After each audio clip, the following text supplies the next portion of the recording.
Pinapa-freeze ng Sandigan Bayan ang account ni dating Chief Justice Renato Corona sa Land Bank Supreme Court Extension Office. May live report si Weng Salvacion ng Super Radio DZWB. Weng? Isa pang bank account ni dating Chief Justice Renato Corona ang na-freeze na sa utos ng Sandigan Bayan 2nd Division.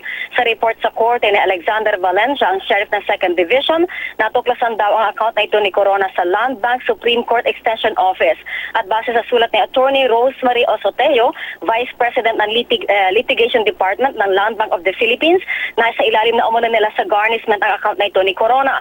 Pero as of January 26, 2016, 5,000 piso na lamang ang laman nitong deposito.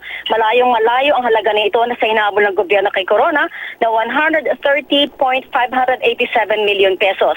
Noong buwan ng Enero, may nauna ng 10,000 piso lamang na salapi na mag-asawang Renato at Cristina Corona ang nag-garnish ng korte.